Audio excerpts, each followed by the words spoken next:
We are starting with RTP.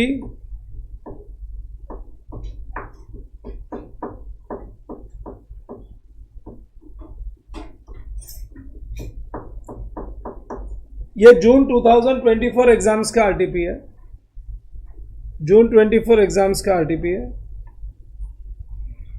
RTP revision test papers, institute का objective ये रहता है कि revision test papers they always introduce before mock test papers.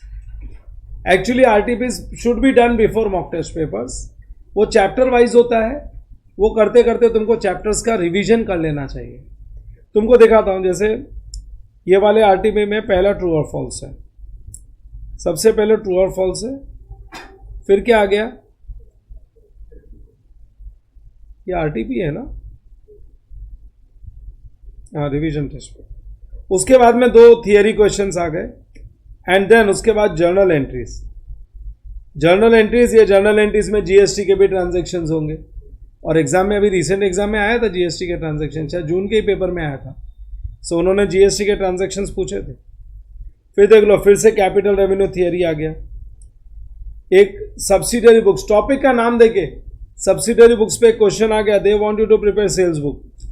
1 सितंबर की आरटीपी की थी, उसमें कैश बुक बनाया था हम लोग ने, यहाँ पे सेल्स बुक बनाया। तो सेल्स बुक बनाने के मतलब पूरा जाके देखना पड़ेगा अपने को। परचेज बुक में भी record only credit purchase of goods, not credit purchase of asset, not cash purchase of goods और assets. In sales books, we record only and only credit sales of goods, no cash sales, no sale of asset, only credit sales of goods. तो तुमको sales book बनानी है।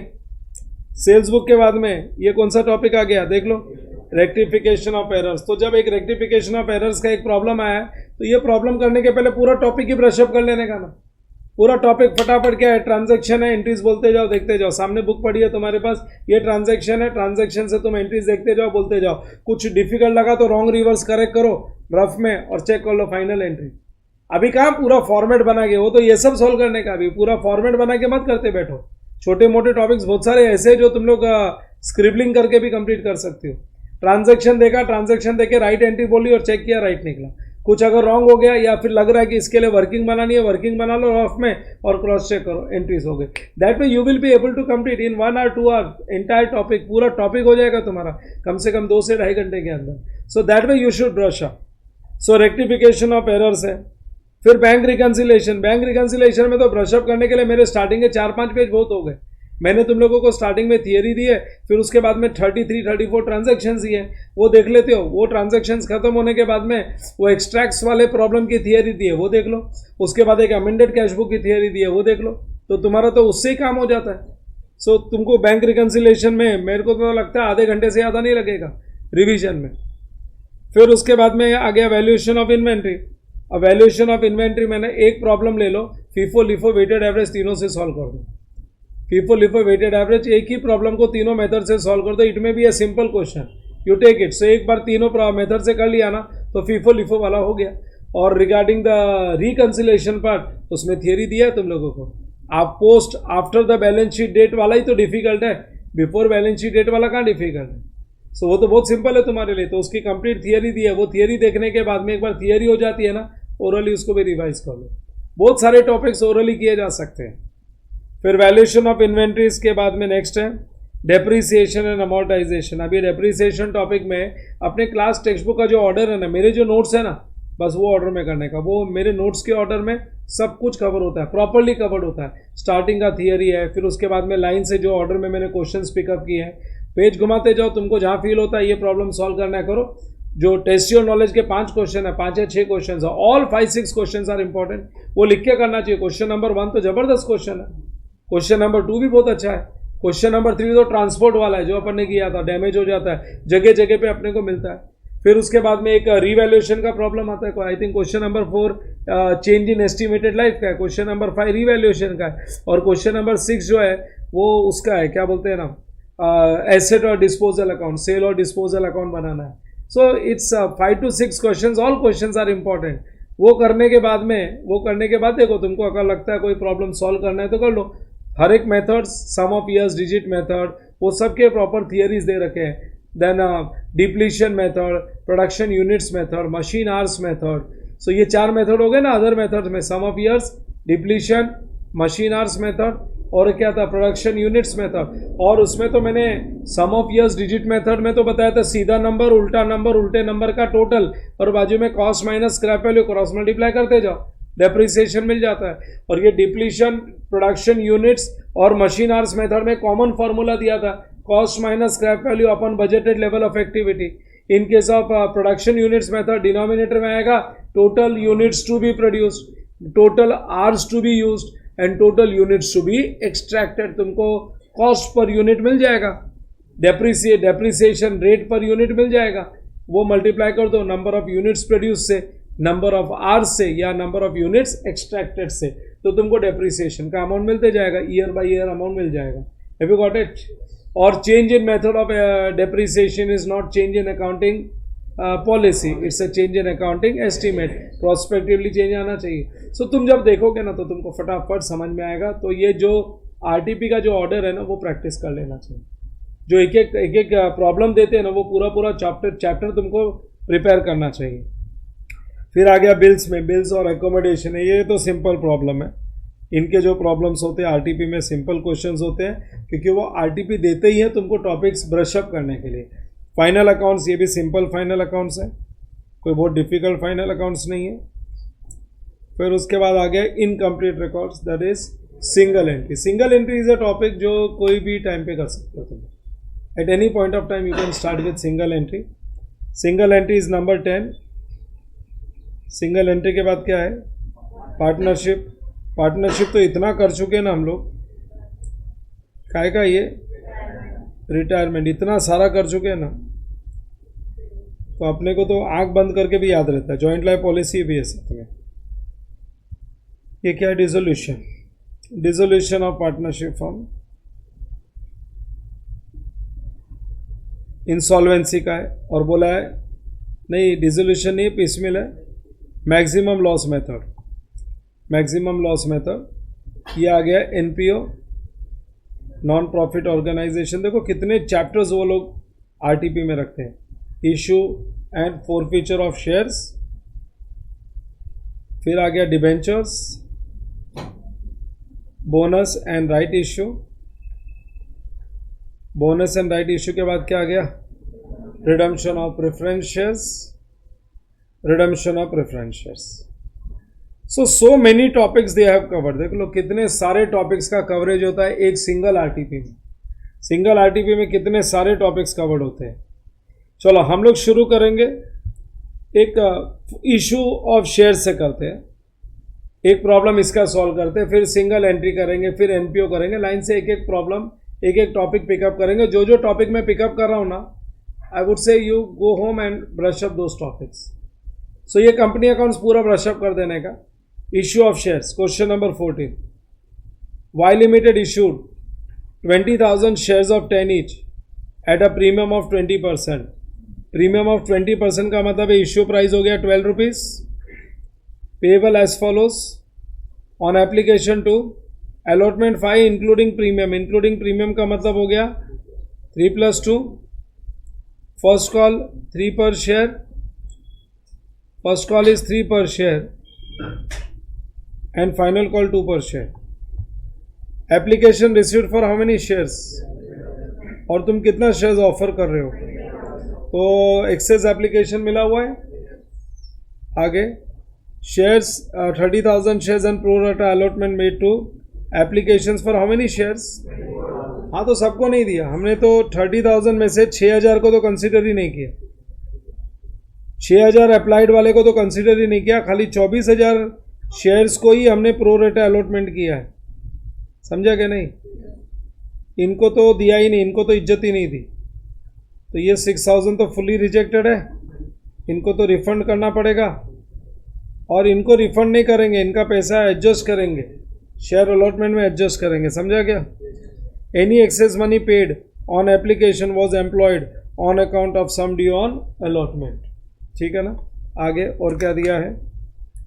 Kamal to whom 400 shares were allotted failed to pay allotment money and on his subsequent failure to pay first call his shares were forfeited। है ना? 400 shares पे उसने क्या क्या नहीं पे किया? अलॉटमेंट मनी नहीं पे किया है। देखो पार्शियली अलॉटेड शेयर होल्डर है और अलॉटमेंट मनी नहीं दे रहा है तो पूरा नहीं, उसका हम लोग अलॉटमेंट का amount unpaid on allotment fine करेंगे।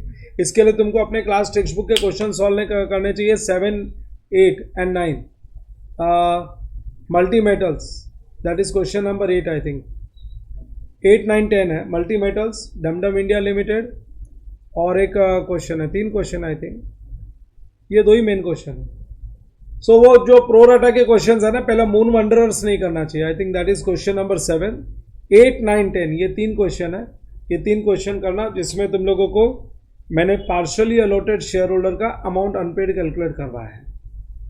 नाउ और एक है, ये क्या नाम क्या है, हाउ इज प्रोनाउंस, तमाल, तमल, तमल, कमल, तमल, और नाम ही नहीं मिला इनको। Holder of 600 shares fail to pay 2 calls, इसने 2 कॉल नहीं दिए हैं। He shares were forfeited after final call. पहले वाले का शेयर्स कभी फॉरफिट किया था हम लोग ने, first call. On is subsequent failure to pay first call he shares were forfeited. एक अपन ने ऐसा क्वेश्चन किया हुआ है, we have done one such question, वो किस्मत लाल चिक्कू राम ऐसा कुछ तो था। Out of the shares forfeited 800 shares were issue to Ramesh credited as fully paid up for ₹9 per share. Whole of Kamal shares was included. Past journal entries to record the above transaction. Exactly अपने text book के जैसा ही question है। Pro rata table बनाएंगे और journal entries बना लेंगे। चलो take out your book and will start.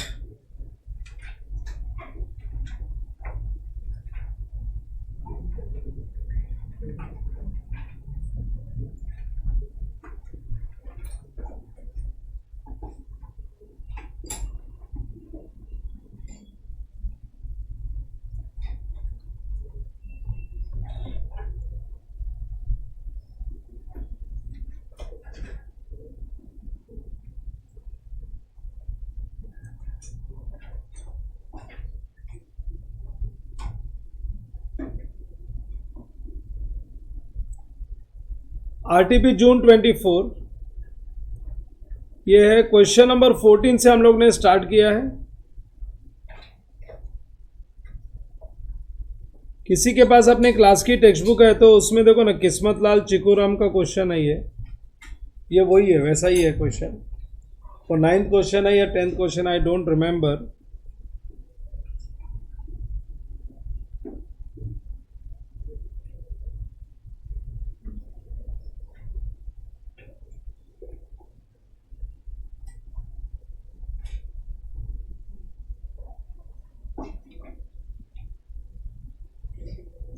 pro rata distribution table,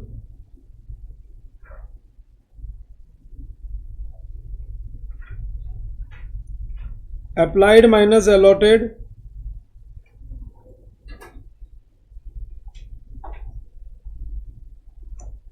rejected,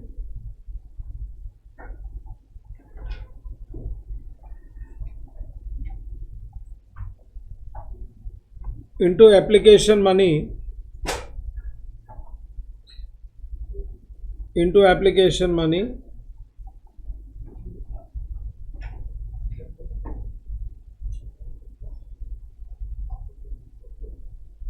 refund or adjusted,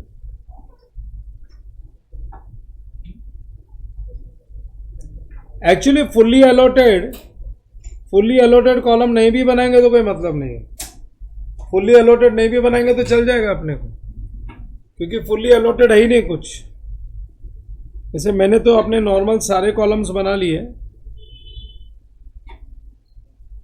fully allotted category है ही नहीं इधर। Fully allotted, fully rejected,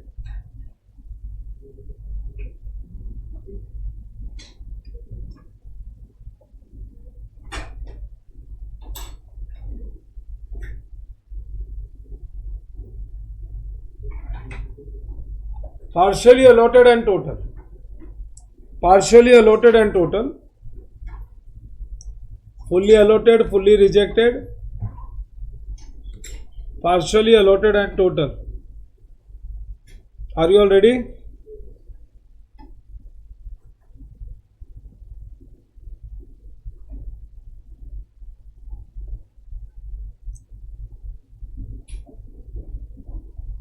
applications received for 30,000 shares और issue करना है 20,000 शेयर्स। टोटल कॉलम में चले जाओ, applied 30,000, allotted 20,000, so rejected is 10,000 और रिजेक्टेड पे इंटू एप्लीकेशन मनी है 2 पर शेयर, एप्लीकेशन मनी 2 पर शेयर। ये 20,000 को बोलते हैं refundable, we call it as refundable. ये फुल्ली अलॉटेड कॉलम तो यूज ही नहीं आने वाला है। बोला है pro rata allotment was made to application for 24,000 shares. जो भी अलॉटमेंट करना है हमने 24,000 शेयर्स को ही अलॉट कर दिया। हमको अलॉट कितना करना है 20,000, तो वो 20,000 24,000 को ही कर दिया अलॉट। सो इनको 4,000 रिजेक्शन हुआ है, जो रिजेक्शन हुआ है इंटू 2, और ये 8,000 रिफंड करोगे क्या एडजस्ट करेंगे? हाँ, it will be adjusted with share allotment, adjusted, this is adjusted with share allotment account. लेकिन क्या है ना, 30,000 में से 24,000 को कंसीडर तो किया, ये 6,000 को तो कंसीडर ही नहीं किया, तो ये तो फुल रिजेक्शन हो गया, फुल रिजेक्शन इंटू 2। बोलो इनको रिफंड करना है क्या इनको एडजस्ट करना? इनको हम लोग रिफंड करेंगे, money will be refunded to them. So refund का मतलब इनको पैसा वापस दे देने का। ये तो मेरी पहली वर्किंग है, this is my first working. अब क्या है इसमें आगे उन्होंने क्या बोला है, Kamal to whom 400 shares were allotted. कमल ने अलॉटमेंट मनी नहीं दिया ना, और वो पार्शियली अलॉटेड कैटेगरी से है, पार्शियली अलॉटेड कैटेगरी से, तो उसका एक्सेस पैसा पड़ा है अपने पास, उसका एक्सेस पैसा पड़ा है। He was allotted how many shares 400। अरे अगर 400 शेयर्स अलॉट किया है तो उसने अप्लाई ज़्यादा के लिए किया होगा।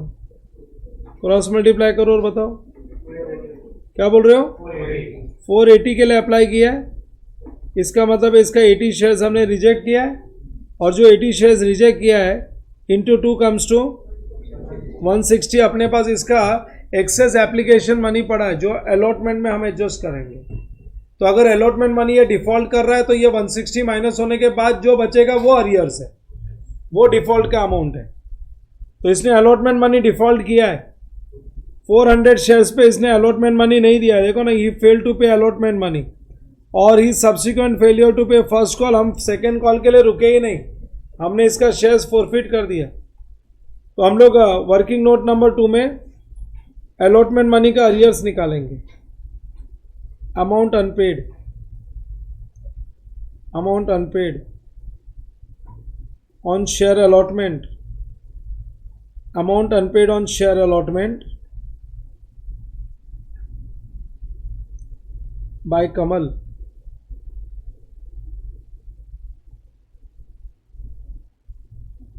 $400 शेयर्स पे अलॉटमेंट मनी 5 रुपीज़ है, 5 रुपीज़ ही है ना अलॉटमेंट मनी। 400 शेयर्स पे 5 rupees comes to how much 2,000 rupees. ये अरियर था, उसने दिया नहीं, लेकिन अपने पास उसका 160 रुपीज़ एक्सेस पड़ा हुआ है ना, ये 160 माइनस कर लो। एक्सेस एप्लीकेशन मनी क्या बोलते हो 1840, ये अलॉटमेंट का अरियर्स हुआ। This is the amount unpaid on allotment. ये लेना तुम लोग कॉल्स इन अरियर्स में। और एक वर्किंग और बनाऊंगा मैं, वो थोड़ा सा अपने को क्लैरिटी के लिए चाहिए। देर आर 2 डिफॉल्टर्स, कमल जिसके पास 400 शेयर्स है, एंड कमल ने एक तो अलॉटमेंट मनी नहीं दिया, he didn't paid allotment money, और उसने फर्स्ट कॉल नहीं दिया, और कंपनी ने उसका शेयर्स फॉरफिट कर दिया। Company didn't waited for second call. फिर उसके बाद दूसरा शेयर होल्डर और एक है, और एक शेयर होल्डर है तमाल, होल्डिंग हाउ मेनी शेयर्स।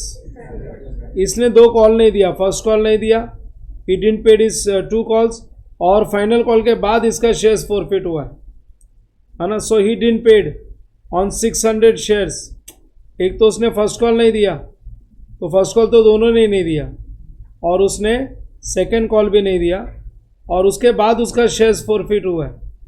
तो ये जो फॉरफिचर है, दो अलग अलग स्टेट पे अपने को स्टेज पे एंट्री पास करनी पड़ेगी। पहला जो फॉरफिचर है वो फर्स्ट कॉल के बाद, और दूसरा फॉरफिचर फाइनल कॉल के बाद। So total how many shares were forfeited? 1000।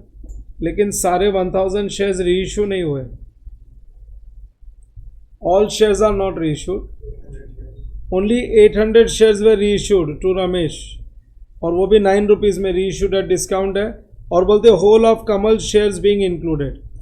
Total 800 shares ही रीइश्यू हैं, लेकिन उसमें कमल के सारे शेयर्स रीइश्यू हो गए, ऐसा इंस्ट्रक्शन है।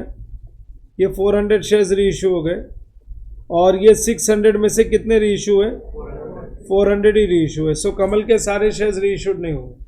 ठीक है, ये लो, ये वर्किंग मेरे को चाहिए थी। अब इसके बाद में मैं जर्नल बना सकता हूँ। आई कैन प्रिपेयर जर्नल,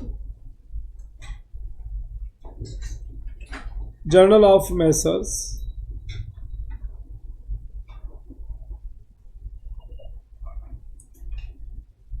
हाँ, जर्नल ऑफ मैसर्स। नाम क्या है कंपनी का? Y limited.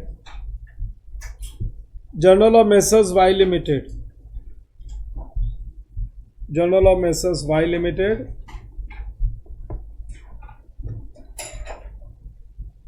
बैलेंस पेज बना लो, अगला पेज भी बना लो, क्योंकि बैलेंस पेज में कंप्लीट नहीं होगा।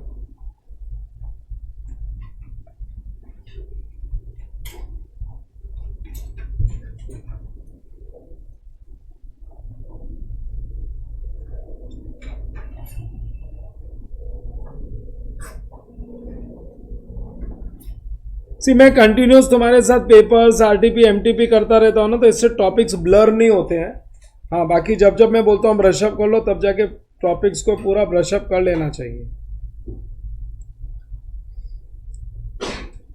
सिलेबस कंप्लीट हो गया, लेक्चर्स रोक दिया तो क्या होता है? टॉपिक ब्लर हो जाता है, फिर याद नहीं रहता, फिर से वापस से जीरो से बिगिनिंग करना पड़ता है, फिर अपने को स्टार्ट करना पड़ता है। तो वो झमेला तुम्हारे साथ नहीं है। Number 1 A, number 1A,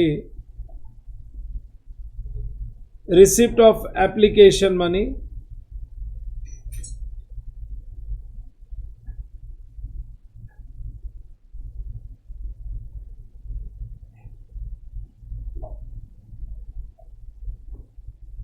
and 1B,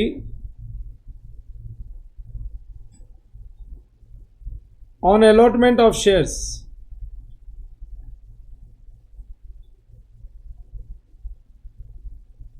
receipt of application money on allotment of shares।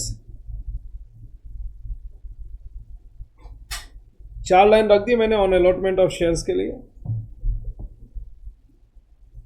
बोलो, receipt of application money, what entry we are suppose to pass? Bank account debit to share application.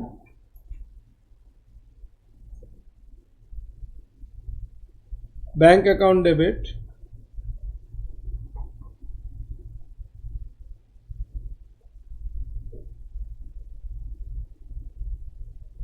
To share application account. Pro rata table में देखो, ये 30,000 application मिली है। 30,000 into application money 2 rupees है ना, 30,000 into 2, that gives you 60,000।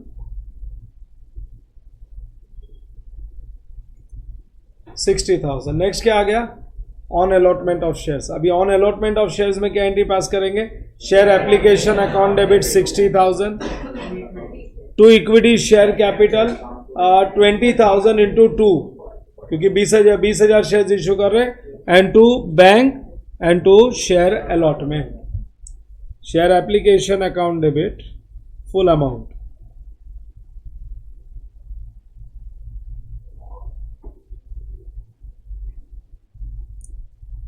Share application account debit full amount to equity share capital account. कितना shares allot किया है?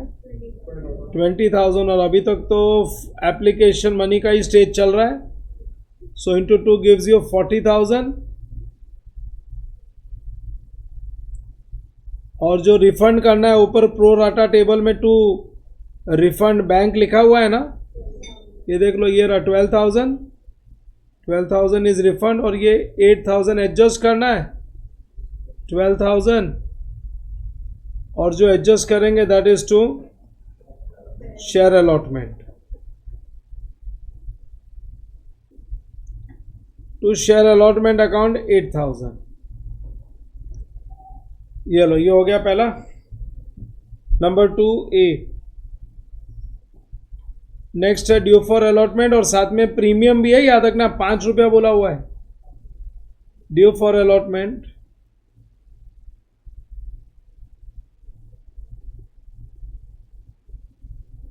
Due for allotment leave 3 lines and right receipt of allotment money, और receipt of allotment money में भी 3 lines ही रख देना क्योंकि arrears चालू हो गया है।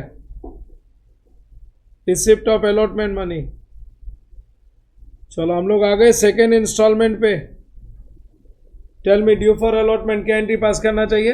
Share allotment account debit to equity share capital to securities premium. Share allotment account debit,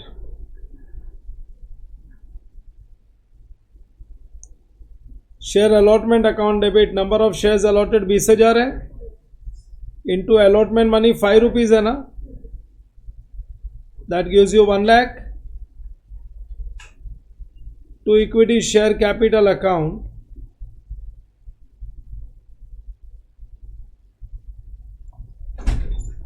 to equity share capital account 20,000 into कितना, nominal value 3 rupees, that gives you 60,000,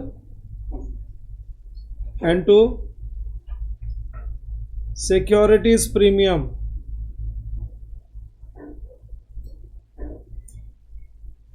₹2 is premium,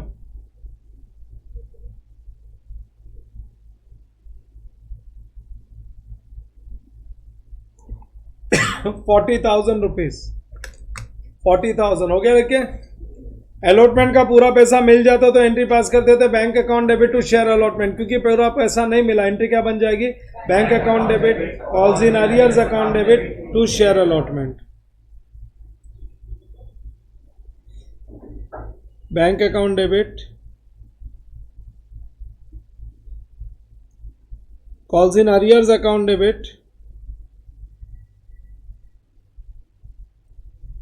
bank account debit calls in arrears account debit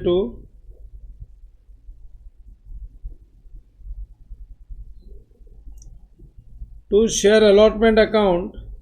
अभी to share allotment में ना देखो ऊपर 1 lakh rupees due है, 1 lakh rupees due तो है, लेकिन हमको एप्लीकेशन के टाइम पे कितना ज़्यादा मिल गया था, तो ये 8,000 माइनस होएगा ना, 1 लाख माइनस 8,000 कितना हो गया? 92,000 रुपीज़ ही हमको लेना है। लेकिन इसमें से जो अरियर्स है ये यहाँ पे वर्किंग नोट नंबर 2 में है, 1840 लोगे, this we are taking from working note number 2, 1840 minus करो और बोलो 90,160, 90,160। ये वर्किंग नोट नंबर 2 लिखना, किधर से आया, ऊपर वर्किंग बनाई है हम लोग ने। ये लो, अलॉटमेंट का भी हो गया, due for allotment is done. फिर उसके बाद आ गया 3A, entry number 3A, making of first call, making of first call, बोलो मेकिंग ऑफ फर्स्ट कॉल के लिए क्या एंट्री पास करना चाहिए? Share first call account debit to equity share capital,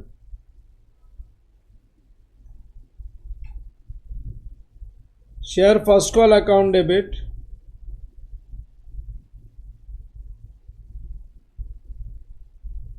to equity share capital account, 20,000 shares allot किया है, and first call money पर share check कर लो कितना है, 3 रुपीज, 20,000 इंटू 3, 60,000। तुमको मालूम है फर्स्ट कॉल का पैसा तो दोनों ने नहीं दिया, देख लो इधर, ये दोनों ने नहीं दिया, फर्स्ट कॉल तो इसने भी नहीं दिया और इसने भी नहीं दिया, दोनों ने नहीं दिया फर्स्ट कॉल का पैसा। सो 1000 शेयर्स पे कलेक्शन नहीं हुआ है। So write number B, receipt of first call money, receipt of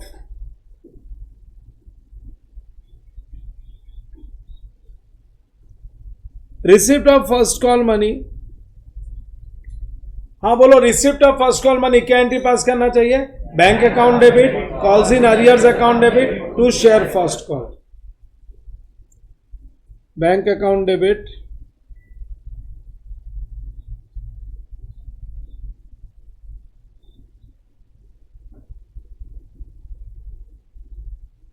calls in arrears account debit,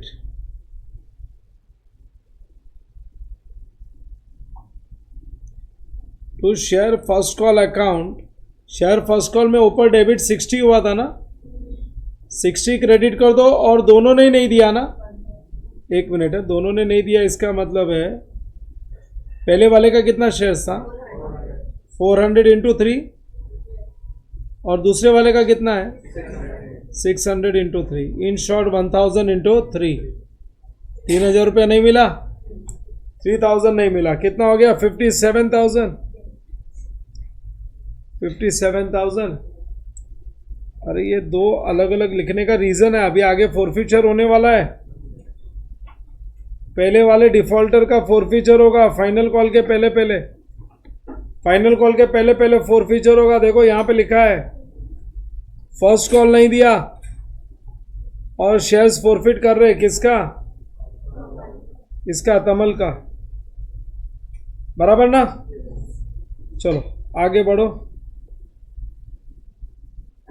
Pass the entry for forfeiture of 400 shares. My next entry is not making of, it's not making of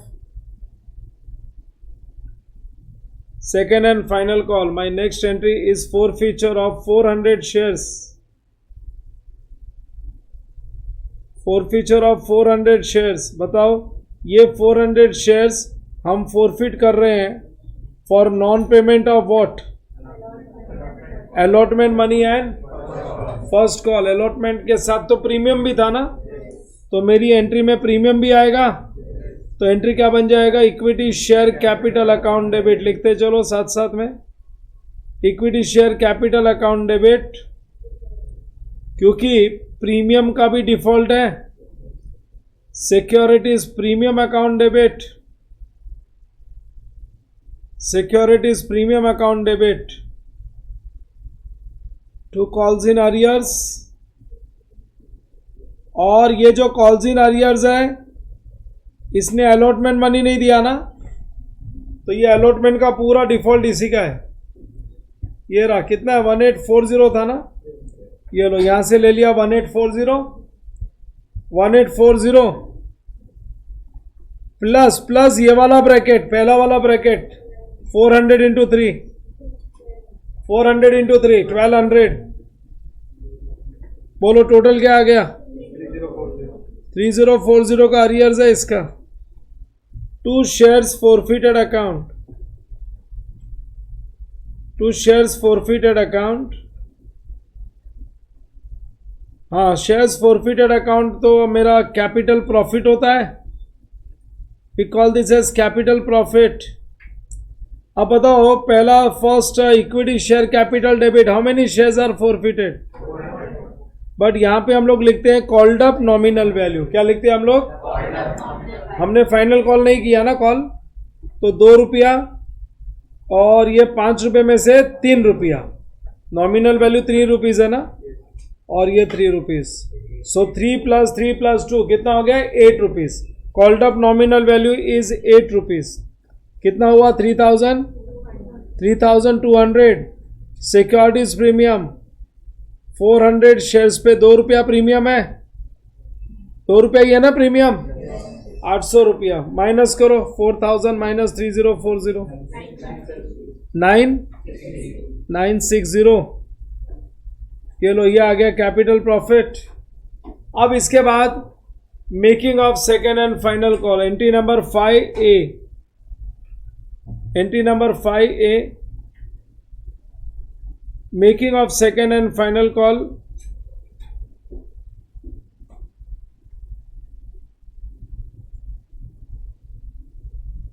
making of second and final call, leave 2 lines, and my next heading is receipt of second and final call money.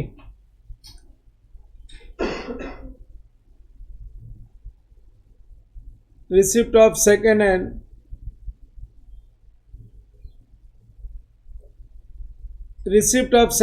Final call money. बोलो making of second and final call क्या entry pass करना चाहिए? Share second and final call account debit to equity share capital.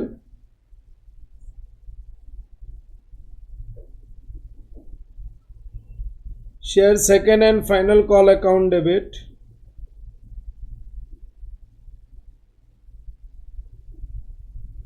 To equity share capital account. Tell me how many shares are forfeited. एक minute, forfeited नहीं, total shares allot किया था 20,000. अब इसमें से कितना फोरफिट कर चुके हैं? 400 फोरफिट कर चुके हैं. तो हम लोग फाइनल कॉल तो 19,600 को ही कर रहे हैं, और फाइनल कॉल कितना है? 2 रुपीज. सो जिसको फोरफिट कर चुके हैं उससे वापस पैसा थोड़ी मांगेंगे. बोलो कितना हुआ? 39,200. सो अभी हम लोग 19,600 शेयर से ही पैसा मांगेंगे, 39,200. और जो डिफॉल्ट हुआ है वो इन्हीं लोगों में से किया हुआ है. बोलो receipt of second and final call money, पूरा पैसा मिला है क्या? कितने शेयर्स पे नहीं मिला है? 600 पे नहीं मिला है. So bank account debit, bank account debit, calls in arrears account debit जिनसे नहीं मिला, calls in arrears account debit लिख दो. 600 इंटू 2, 600 शेयर्स पे 2 रुपया नहीं मिला, 1200. And to share second and final call,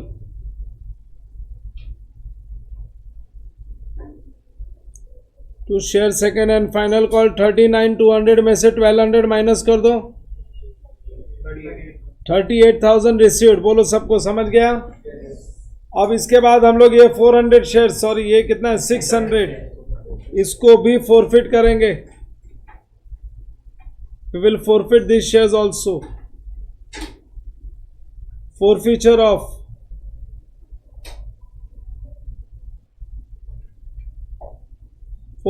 of 600 shares.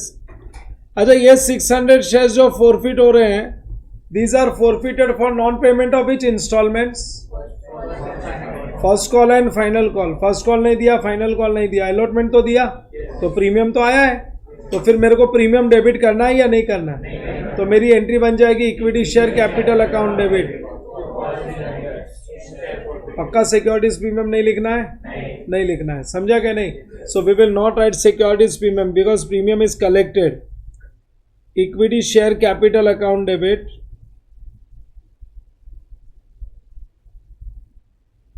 Equity share capital account debit. अब ये फाइनल कॉल के बाद फोरफीचर हुआ है ना, तो full nominal value called up. Full nominal value का मतलब 10 rupees is called up. So that is 6,000 to calls in arrears.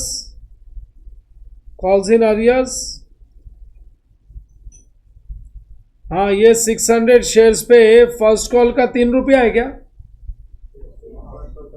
और फाइनल कॉल का 2 रुपया, मतलब 5 रुपया नहीं मिला. कितना हो गया? 3,000 नहीं मिला. और कितना मिल गया? ये जो 3,000 मिल गया, दैट्स अवर प्रॉफिट. अरे ये कैसे कैलकुलेट होता है? 600 शेयर्स पे जो अमाउंट पेड है, अमाउंट पेड. अभी एक एमसीक्यू आया था, एक हमने एमटीपी में देखा था. Share capital is debited with and shares forfeited is credited with. Shares forfeited is not credited with arrears, with the amount paid. जो पैसा मिल गया वही तो हम वापस नहीं कर रहे, हम इसको प्रॉफिट बोलते हैं. This is our capital profit. Capital profit. हमने शेयर्स भी कैंसिल कर दिया और पैसा भी रिटर्न नहीं दिया. अब इसमें से बोलो, ये 600 400 टोटल 1000 शेयर्स फॉरफिट किया था। इसमें से कितना शेयर्स रीइश्यू किया और वो भी कितने में? अच्छा, किस्मत लाल का पूरा शेयर्स, किस्मत लाल नहीं, वही नाम याद आता है, कमल, कमल का पूरा शेयर्स रीइश्यू हो गया। ये वो सेम टू सेम प्रॉब्लम है। Question number 7 A, reissue of, हाँ रीइश्यू ऑफ, मैं 2 एंट्री भी बना सकता हूँ, 2 एंट्री बनाऊंगा तो मेरे लिए ज़्यादा इजी हो जाता है। 2 एंट्री भी बना सकते हैं हम लोग। जाने दो, छोड़ो, रीइश्यू की एक ही एंट्री बना, वर्किंग में काम कर लेंगे। लिखो reissue of 800 shares, reissue of 800 shares. मेरे पास क्या है ना, प्रॉफिट अलग अलग है। रीइश्यू ऑफ 800 शेयर्स, क्योंकि 9 रुपीज में रीइश्यू किया, 1 रुपए का लॉस है ना, वो लॉस वही अकाउंट से एडजस्ट करेंगे जहां पे प्रॉफिट पड़ा हुआ है। प्रॉफिट कौन से अकाउंट में पड़ा हुआ है? शेयर्स फॉरफिटेड अकाउंट, तो लॉस भी शेयर्स फॉरफिटेड अकाउंट से एडजस्ट होगा। Shares forfeited account debit to equity share capital, to equity share capital account. हाँ, इक्विटी शेयर कैपिटल में तो लिखोगे 800 शेयर्स इंटू नॉमिनल वैल्यू, लेकिन तुमने रीइश्यू कितने में किया? 800 इंटू 9 कितना हो गया? 7200। बोलो कितने का लॉस? लेकिन ये 800 का लॉस कितने शेयर्स का लॉस है? 800 शेयर्स का लॉस है। और ऊपर मेरे पास है ना 1000 शेयर्स का प्रॉफिट है। Last entry, transfer to capital reserve, transfer to capital reserves. मैं वर्किंग बनाए बिना ये एंट्री का अमाउंट नहीं लिखूंगा। जो डिफरेंस आ गया शेयर्स फॉरफिटेड में, balance in shares forfeited will be transfer to capital reserves, लेकिन पूरा शेयर्स फॉरफिटेड खाली नहीं होगा। There are still some shares which are not reissued, so my entry is shares forfeited account debit, हाँ shares forfeited account debit to capital reserves, shares forfeited account debit to capital reserves account। इसके लिए जो amount है वो important है, amount is important. देख लो, मेरे पास 2 lot है शेयर्स फॉरफिटेड। पहला लॉट कितने शेयर्स का था? जो फॉरफिटेड शेयर्स रीइश्यू हो जाता है ना, उसका प्रॉफिट हम लोग कैपिटल रिजर्व्स में ट्रांसफर कर सकते हैं। तो पहला मेरे पास कितना 400 शेयर्स था, और ये 400 शेयर्स का प्रॉफिट है, देखो ये रहा 960। ये जो रीइश्यू है ना, ये 400 शेयर्स पूरा रीइश्यू हुआ है। पहला वाला 400 शेयर्स पूरा रीइश्यू हुआ है, और दूसरे वाले 600 में से 400 ही रीइश्यू हुआ है। तो क्योंकि पहला वाला 400 शेयर्स पूरा रीइश्यू हुआ है, इसका प्रॉफिट 960 का प्रॉफिट मैं यूज कर सकता हूं रीइश्यू का लॉस माइनस करने के लिए। Entitle to use, I can use this 960 rupees, जो रीइश्यू में लॉस हुआ है ना, वो माइनस करने के लिए मैं यूज कर सकता हूं। जो माइनस करने के बाद बच जाएगा वो कैपिटल रिजर्व्स में जाएगा। और मैंने 600 शेयर्स फॉरफिट किया, और ये 600 शेयर्स का प्रॉफिट है 3000, लेकिन मेरे को ये 600 में से कितने शेयर्स रीइश्यू करने मिला? हाँ, 400 शेयर्स ही हमको रीइश्यू करने मिला। बोलो ये 400 शेयर्स का प्रोपोर्शनल प्रॉफिट कितना? 2000। तो जो शेयर्स रीइश्यू करेंगे ना, रीइश्यू का ही प्रॉफिट हम यूज कर सकते हैं। सो टोटल कितना हो गया? 2960। 2960 is the amount I am entitle to use. देख लो, ये 2960 800 शेयर्स का प्रॉफिट है ना, माइनस 800 शेयर्स का loss, minus loss on reissue. वो 800 शेयर्स का लॉस भी 800 ही है coincidentally. Loss on reissue is 800। बोलो क्या बच गया? हाँ, 2160। This is the amount transfer to capital reserves. Amount transfer to capital reserves. Working copy किया क्या नहीं तुम लोग ने? 2160। This is the amount transferred to capital reserves. 2160. Where to refresh the topic, from where to revise the topic? Our class notes. अपने class notes में जो मैंने क्वेश्चंस किए, अपने क्लास टेक्स्ट बुक से किए, मॉड्यूल के क्वेश्चंस किए, वो तुम्हारा ब्रश अप होना चाहिए. Class text book and module questions. Whenever you are again revising the topic, don't think अभी इतना सारा किया कहाँ से रिवीजन करेंगे. Class text book and module, that's it. वो तुम्हारा रिवीजन का बेस है. उसके बाद में ही तो सारे क्वेश्चंस कर पा रहे हो तुम लोग. वो सीखने के बाद सारे क्वेश्चंस कर पा रहे हो. चलो, हो गया complete. So this was question number 14. हम लोग ने स्टार्ट क्वेश्चन नंबर 14 से किया. Question number 14 is done. अब इसके पीछे मेरे पास एक एनपीओ का क्वेश्चन है और एक सिंगल एंट्री का प्रॉब्लम है. रिसोल्यूशन भी है, लेकिन पहले मेरे को थोड़े हैवी टॉपिक्स करने हैं. तो हैवी टॉपिक्स में एक ये इश्यू ऑफ शेयर्स का अच्छा प्रॉब्लम था, तो I have taken that question. अब लेंगे accounts of incomplete records. Accounts of incomplete records तुमने रिसेंटली प्रैक्टिस भी किया है ना. ये recently you have practised also. Now look at this. Ankur keeps his books of accounts by single entry system. However, he is able to give you the following list of assets and liabilities at the beginning as well as at the end of the year. So details of assets and liabilities है beginning or end of the year. Cash, bank overdraft, bill receivable, stock, debtor, furniture, creditors, bills payable. सब है. bills receivable, bills payable, सब कुछ है. Ankur introduced 10,000 fresh capital on which date?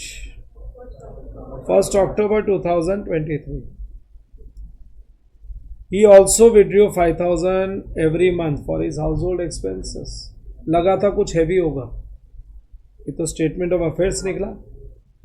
During the year, there was no sale or fresh purchase of furniture and fittings. Ascertain the profit earned by Ankur during the year ended 31st March after depreciating furniture by 10% and RDD on debtors 5%.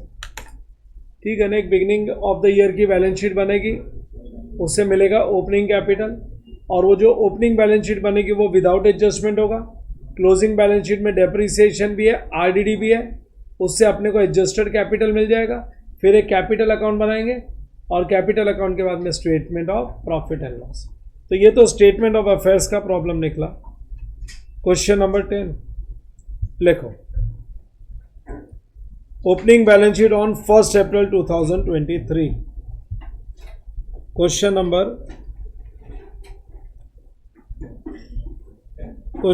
10.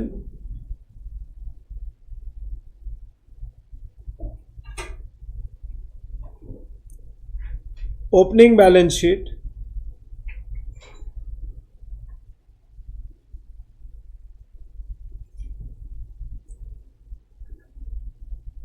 as on 1st April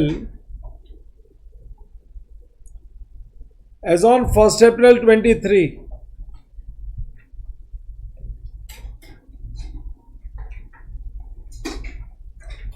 Opening balance sheet as on 1st April 23.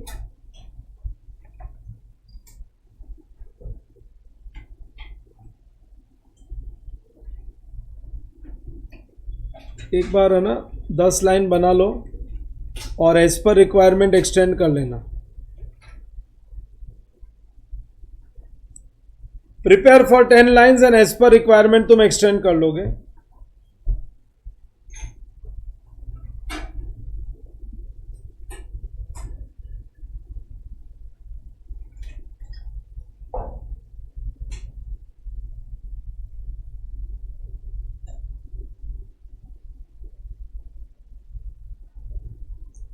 Yes, are you all ready with this? लिखना चालू करेंगे, साथ में लिख लो ना. Cash bank 21,750.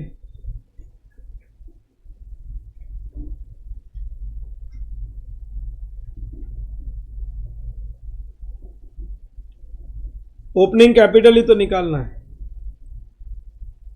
Bill receivable 15,000, stock 93,500.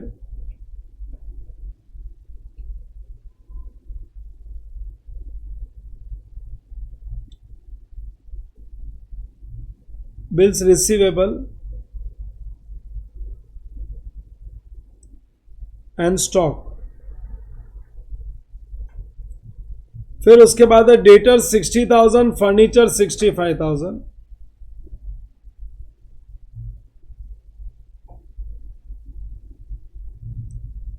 Debtor 60,000,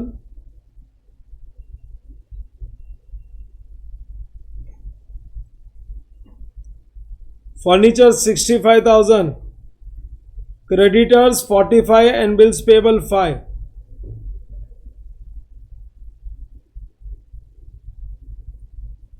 Creditors 45,000,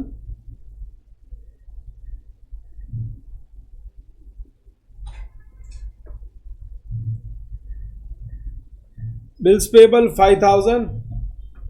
हो गया? All items done. मारो एसेट साइड का टोटल बोलो। अब जो एक्स्ट्रा लाइंस यूज नहीं हुई ना वो रब कर देना।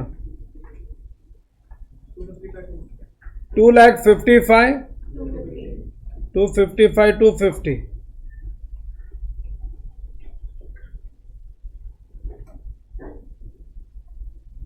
minus 50 comes to 2,05,250।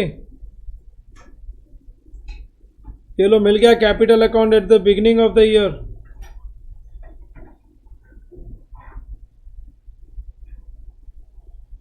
Capital account at the beginning. उसके बाद बनेगा balance sheet at the end of the year with adjustments. Balance sheet as on, actually balance sheet नहीं बोलना चाहिए था इसको ओपनिंग स्टेटमेंट ऑफ अफेयर्स बोलो।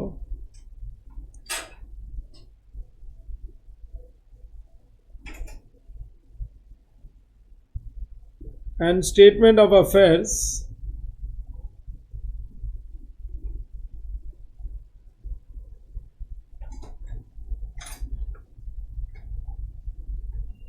as on 31st March 24। Statement of affairs as on 31st March 24, 10 lines का बनाओगे।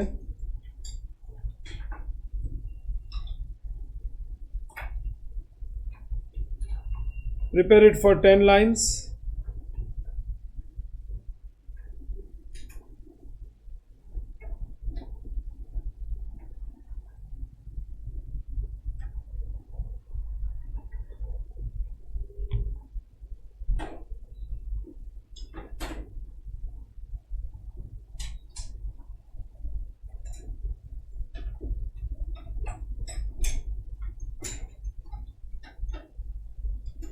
Liabilities, assets,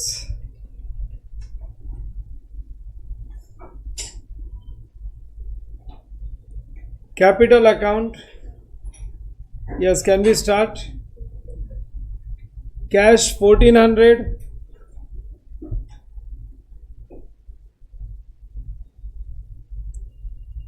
bank overdraft,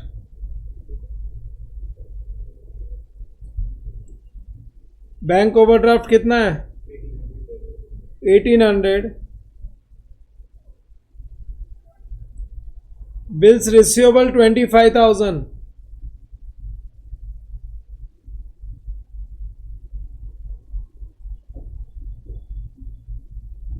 bills receivable 25,000 और उसके बाद स्टॉक 98,700।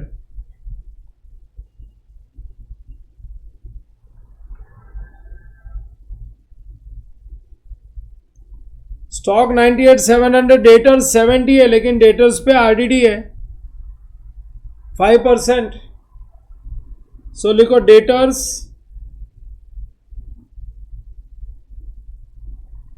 70,000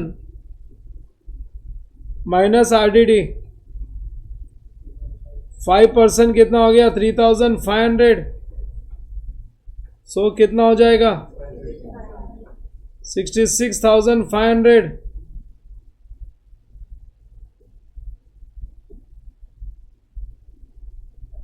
और फिर उसके बाद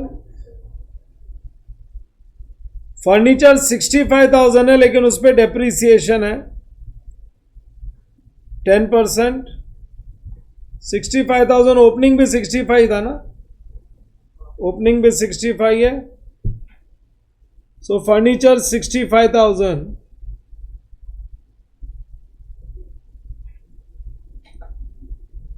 माइनस डेप्रीसिएशन 10%, 6,500.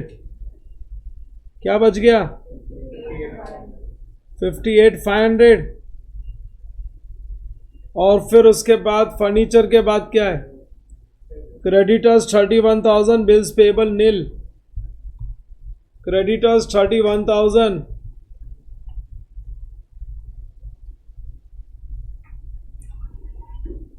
ये लो सारे आइटम्स कंप्लीट. एसेट्स का टोटल बोलो.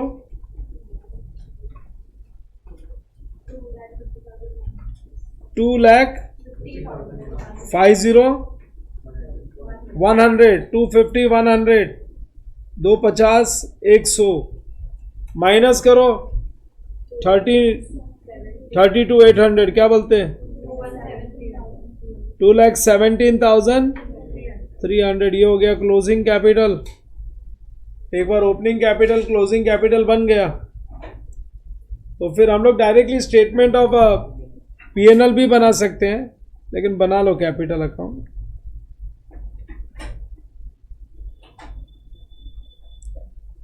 Capital account 5 lines.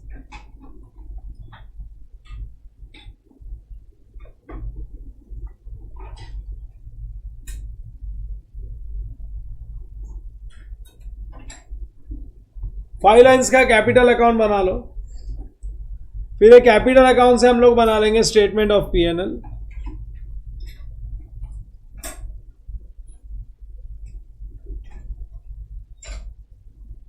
Bye balance brought down opening capital. Are you all ready up till here? By balance brought down opening capital. देखो ओपनिंग कैपिटल ये रहा 2,05,250.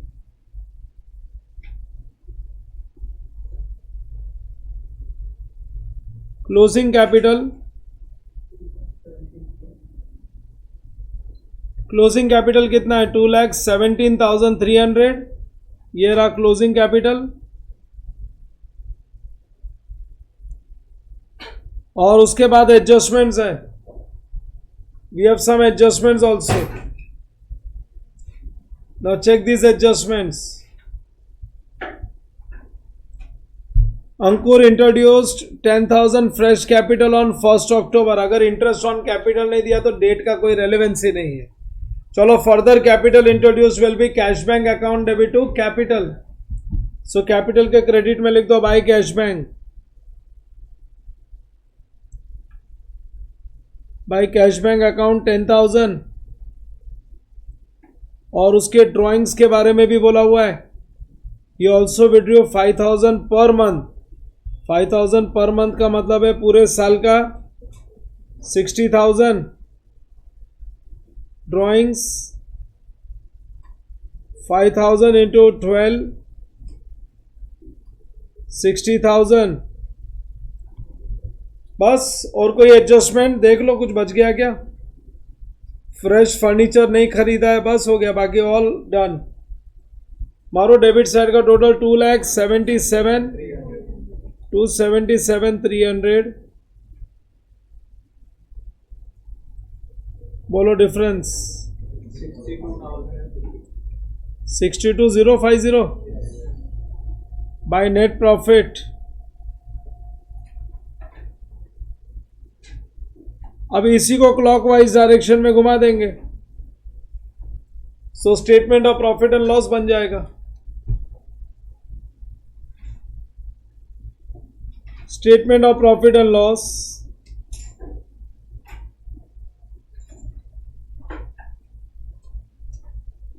Statement of profit and loss for the year ended.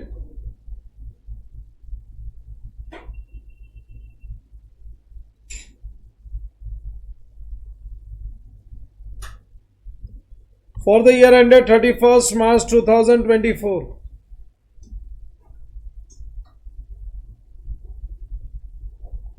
31st March 2024. Start किससे करेंगे? Opening capital या closing capital से?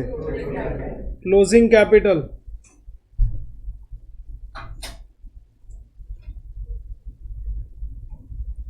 Inner column में लिखना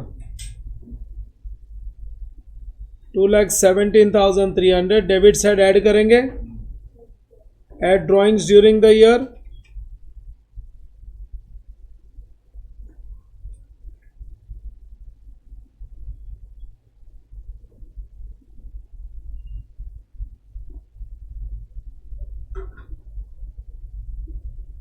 $60,000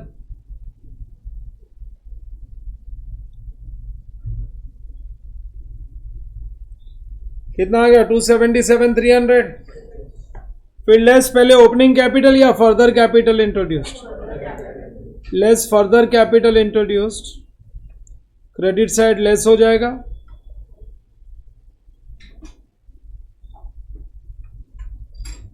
ये इनर कॉलम में लिखो 10,000 और फिर 2,05,000 250 का ओपनिंग कैपिटल,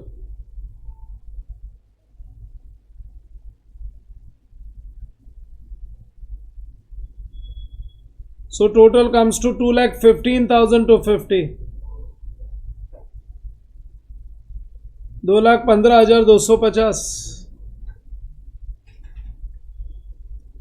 बोलो व्हाट इज द टोटल, क्या आ गया net profit for the year,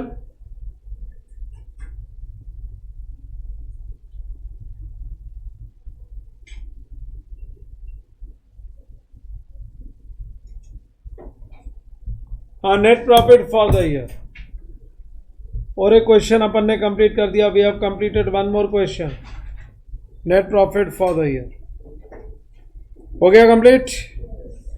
सो हम लोग ने दो क्वेश्चन कंप्लीट कर दिए, एक तो क्वेश्चन 14 कंप्लीट किया और दूसरा question number 10 we have completed.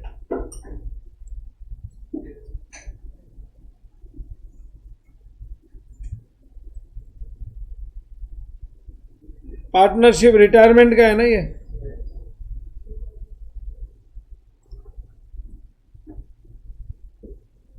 चलो ठीक है रिटायरमेंट कर देते हैं। अभी लाइन से चलेंगे, इधर से 10 से लेके कंप्लीट कर देंगे, फिर बाद में पीछे आ जाएंगे। Partnership accounts, partnership accounts on 31st March 23, the balance sheet of XYZ sharing profits and losses in their capital, अरे profit and losses in the proportion of capital, क्या रेशियो क्या हो गया 2:3:2, ये इनका ओल्ड प्रॉफिट शेयरिंग रेशियो है। Balance sheet में creditors है, land building, plant machinery, stock, debtors, cash bank. 1st April X desire to retire from the firm and remaining partners decided to carry on, तो ये partner आगे continue नहीं करेगा, Y और Z continue करेंगे। It was agree to revalue the assets and liabilities on the following basis, land and building, plant and machinery, stock, creditors, RDD, अरे कुछ छोड़ा ही नहीं उन लोगों ने। लैंड एंड बिल्डिंग में चेंजेस करना है, एप्रिशिएट करना है, प्लांट मशीनरी को डेप्रिशिएट करना है, स्टॉक को 30,000 का बनाना है, मतलब राइट ऑफ करना है 36 से 30, और क्रेडिटर्स को भी 6,000 रुपया कम कर देना, ये प्रॉफिट हुआ। साथ में बोला है joint life policy of the partner surrendered cash obtained, तुमको बैलेंस शीट में JLP दिख रहा है क्या, तो फिर ये एसेट नहीं है, ये तो एक्सपेंसेस था, तो इनकम आएगा, bank account debit to JLP income and JLP income to XYZ, ठीक है ना। अपने लिए तो प्रॉफिट शेयरिंग रेशियो ना, ओल्ड प्रॉफिट शेयरिंग रेशियो। क्या हो गया, डेटर्स पे डॉट नहीं डाला, ये लो एक डेटर्स पे डॉट RDD हो गया। तो ये तो एक सिंपल क्वेश्चन है, goodwill of the entire firm. मैं बोलता हूँ RTP सिंपल होता है, तो ये मत सोचो कि RTP इतना सिंपल निकालो, तुमको एक रिवीजन, एक टेस्ट, रिवीजन टेस्ट के तरह रहता है। बहुत सारे टॉपिक्स रहते हैं, छोटे छोटे प्रॉब्लम्स देते हैं, ताकि तुम वापस से करो, कॉन्फिडेंस बिल्टअप हो, और साथ में जो जो टॉपिक कर लिया उनका कंप्लीट एक ब्रशअप कर लो, ताकि तुम अच्छे क्वेश्चंस के लिए तैयार हो जाओ। Goodwill of the entire firm is valued at 42,000, पूरे फर्म का गुडविल है, and X share of goodwill is adjusted in accounts of Y and Z who would share future profits equally. तो फ्यूचर प्रॉफिट्स उनका equal ही है। तो goodwill को तो अपने को रेज्ड और राइट ऑफ आता ही है अपने लिए, तो नॉर्मल एडजस्टमेंट है वो सब, रेज्ड और राइट ऑफ कर लेंगे। No goodwill account being raised, अरे no goodwill account being raised का मतलब है गुडविल रेज करके बुक्स में मत ले आना, कैपिटल से एडजस्ट करना। फिर total capital of the firm is to be same as before retirement, खाली it will be individual capital is in profit sharing ratio. Retirement के पहले टोटल कैपिटल क्या था? 90 60 150 प्लस 60 210, तो 210 ही रहेगा, लेकिन वो इक्वल हो जाएगा 1/2 1/2 इक्वल 50%। कितना हो गया? 1,05,000 1,05,000। Amount due to mister X is to be settled, 50% तो रिटायरमेंट पे दे दो और 50% का लोन क्रिएट कर दो। Prepare revaluation account, capital account, cash bank account, balance sheet. जब मॉड्यूल के क्वेश्चन करते थे तो जर्नल एंट्रीज बहुत पूछते थे, है ना। एग्जाम के क्वेश्चंस में जर्नल एंट्रीज कम पूछते हैं, तो बना लेते। 3 पार्टनर है। ये कौन सा क्वेश्चन नंबर क्या है? ये है question number 11।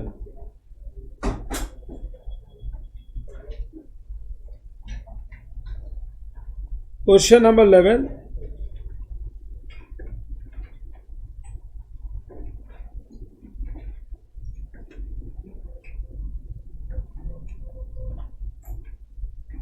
partners capital account 10 lines with 3 columns.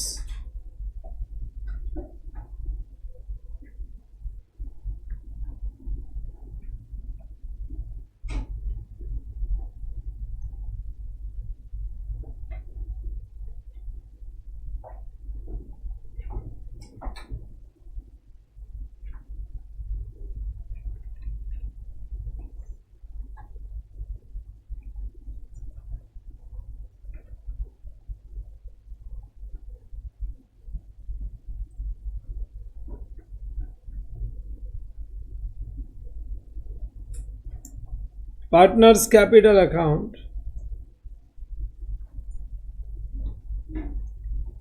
in the books of partnership firm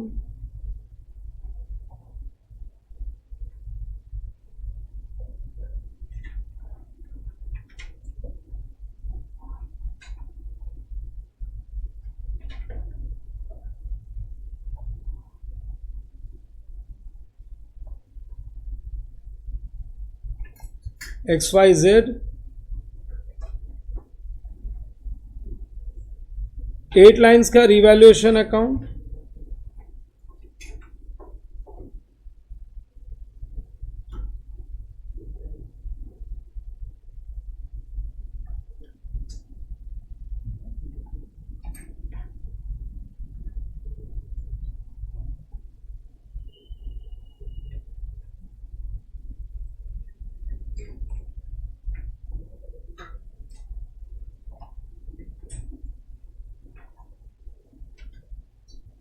revaluation account के बाद बनेगा cash bank account,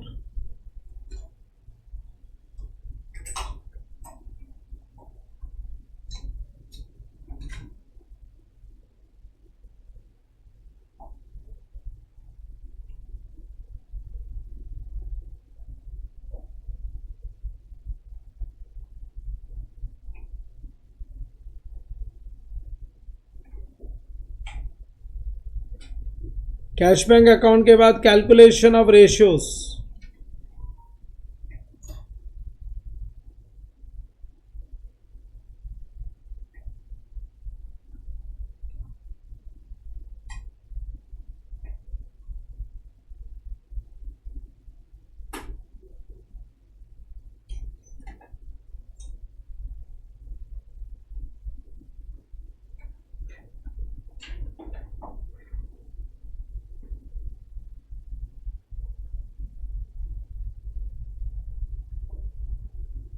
old ratio, new ratio, and after that balance sheet as on.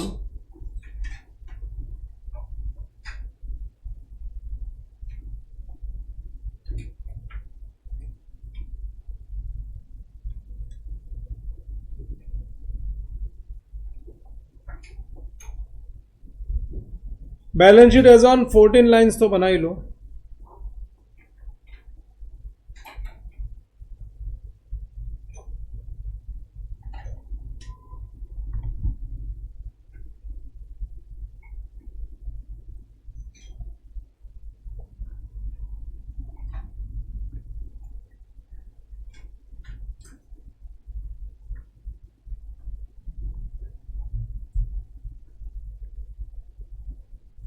इतना use to होना चाहिए, इतना regularise होना चाहिए तुम्हारे लिए। हर एक टॉपिक की एग्जाम में जब पेपर लिखो तो you will not find, you should not find anything difficult and anything out of reach.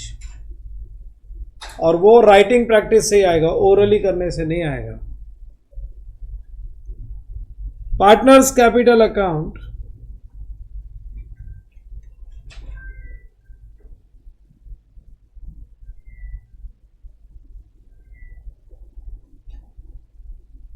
X तो गया ना, वाई और जेड बचेंगे।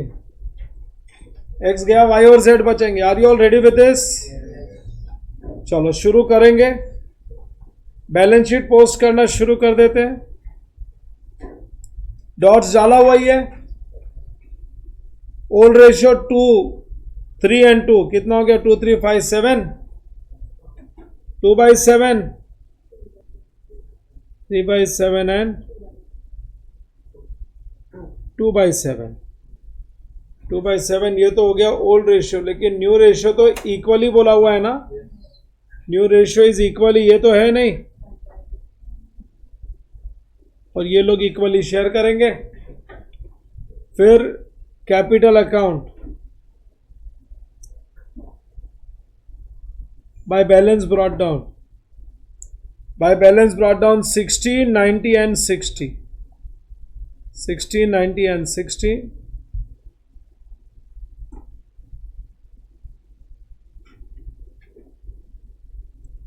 $60,000, $90,000 and $60,000। बैलेंस शीट में चले जाओ। क्रेडिटर्स, इनर कॉलम में डॉट है, उस पे क्रेडिटर्स लिखोगे 30,000।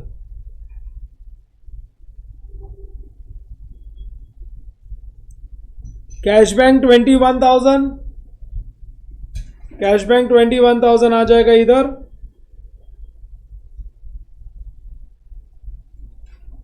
To balance brought down 21,000। फिर उसके बाद में land and building, plant and machinery, stock, debtors.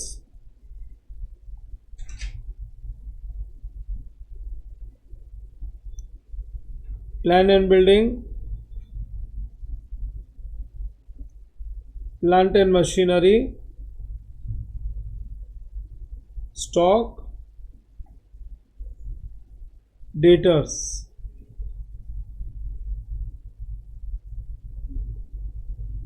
$90, $60, $36, 90,000, 60,000, 36,000। Debtors कितना है? 33,000।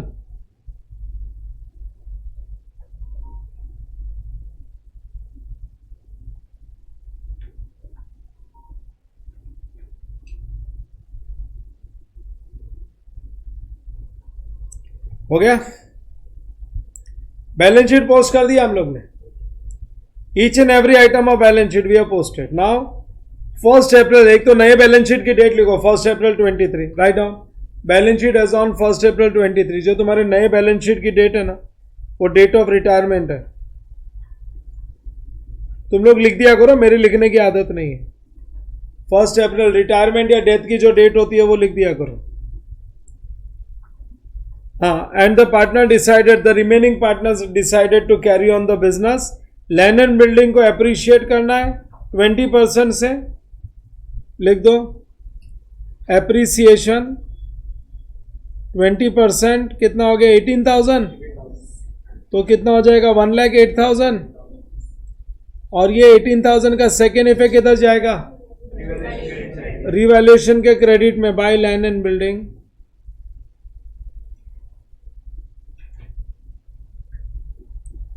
By land and building 18,000। हाँ, उसके बाद में प्लांट एंड मशीनरी को डेप्रिशिएट करना है 30% से। सो डेप्रिसिएशन 30% का मतलब हो गया 18,000। कितना हो जाएगा? 42,000। और ये 18,000 जो डेप्रिशिएट किया कहां पे जाएगा? रिवैल्यूएशन के डेबिट साइड में आ गया। टू प्लांट एंड मशीनरी,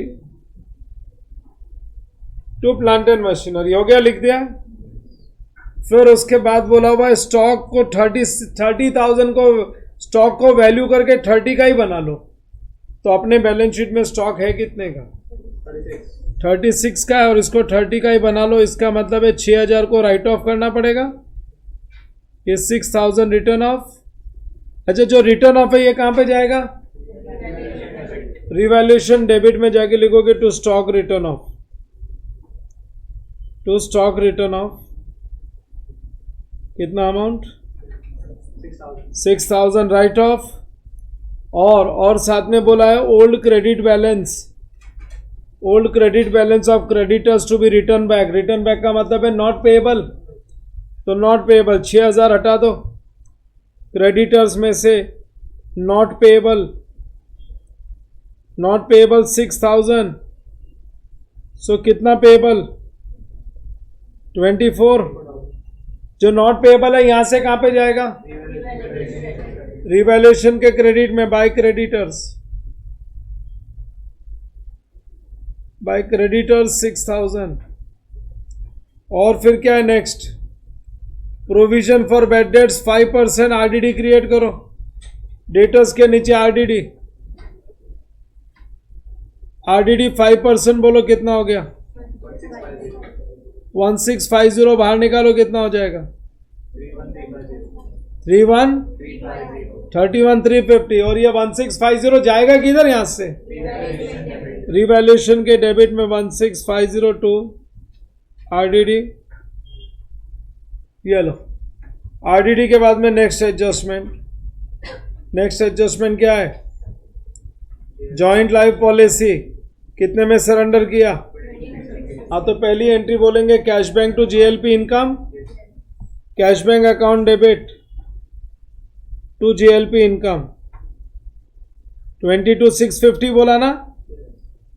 और दूसरी एंट्री क्या बनेगी? GLP income account debit to XYZ, GLP income to XYZ। So XYZ credit है, चलो 22,650 को 2:3:2 के रेशियो में डिस्ट्रीब्यूट करो, बताओ मेरे को। 64, हाँ, फिर 9708 और 6471, तीनों मिला के वो सेम अमाउंट होना चाहिए, कमती बेसी नहीं होना चाहिए। हो गया। So cash bank to GLP income, GLP to XYZ, कोई एंट्री नहीं पास की, डायरेक्ट पोस्ट कर दिया, उन्होंने एंट्री पूछी ही नहीं है। And we are very comfortable with GLP concept, तो हमको कोई अब एंट्री की जरूरत नहीं पड़ती। अच्छा, गुडविल, पूरे फर्म का गुडविल कितना दिया है? 42,000। तो रेज और राइट ऑफ कर लेते हैं, वर्किंग बना लो। गुडविल XYZ 42,000, होल्ड रेशियो क्या था? 2:3:2 ना। बोलो क्या आएगा पहला? 12,000 और 18 और 12, और अब ये तो चला गया, अब तो 1:1 है, तो 1:1 का मतलब 21,000 ईच। तो एक्स ने तो सैक्रिफाइस कर दिया, 12,000 मिल रहा था, अब कुछ नहीं मिलेगा। इसको 3,000 का बेनिफिट और इसका 9,000 का गेन।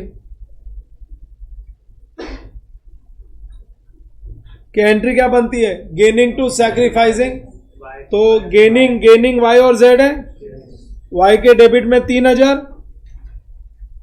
और जेड में 9,000, और एक्स के क्रेडिट में 12,000। अरे समझा क्या? Gaining debit to X capital, gaining to X capital and by Y and जेड्स कैपिटल। बोलो बच्चों, समझा क्या? सो एंट्री नहीं पास किया हमने, डायरेक्टली कर दिया, गेनिंग को डेबिट कर दिया, सैक्रिफाइसिंग को क्रेडिट। और क्या बचा? बस हो गया। Total capital of the firm will be same. पहले कैपिटल मेरे पास था 60, 90, 60, 2,10,000। अभी नई बैलेंस शीट में भी बोलते हैं 2,10,000 होएगा। लेकिन इसको PSR में चाहिए. So 1,05,000 each.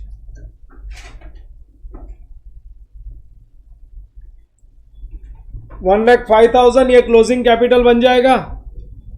यहां पे लिख दो टू बैलेंस CD. X में तो कुछ नहीं. Y और Z 1,05,000 each. 1,05,000 each हो गया. और क्या एडजस्टमेंट है? Amount due to X is to be settled 50% तो इमीडिएट और 50% का लोन. तो पहले रिवैल्यूएशन अकाउंट क्लोज करना पड़ेगा. आप बोलो कौन सा साइड ज्यादा? डेबिट का टोटल क्या है? 25,650. क्या बच गया? 1650. XYZ 2/7 3/7 2/7 by revaluation loss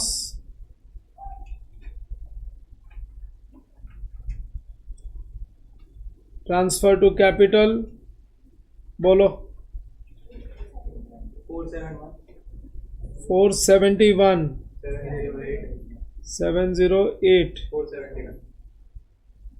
471. So लिख दो 471 708 471 to revaluation loss. To revaluation loss. अब कैश में, क्योंकि कुछ बोला नहीं तो कैश में ही सेटल होगा.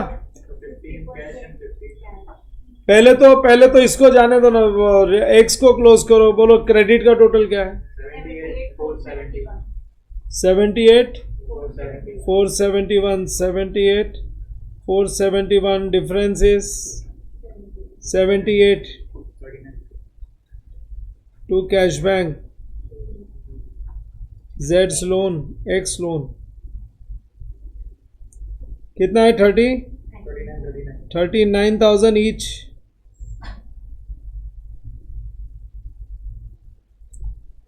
सो जाने दो. कैश बैंक के क्रेडिट में बाय एक्स कैपिटल.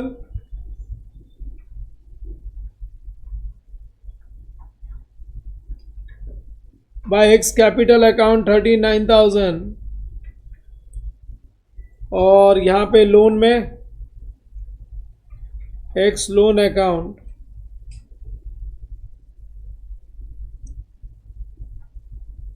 39,000. अब यहां पे देख लो वाई को क्लोज करते हैं. वाई में डेबिट ज्यादा है क्या? क्या आ गया? 1,08,708.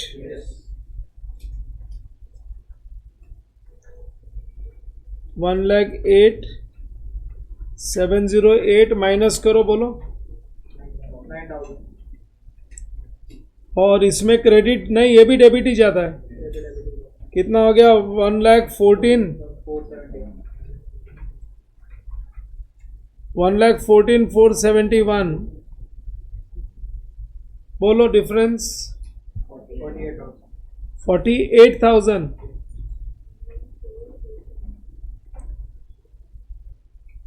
Bye cash bank.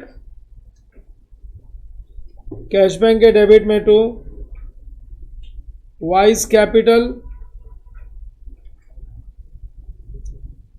टू जेड्स कैपिटल. कितना कितना लाए? 9,000 and 48,000. Tell me the total of debit side. 100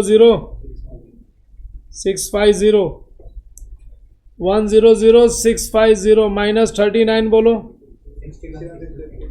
61,650. This is your closing balance.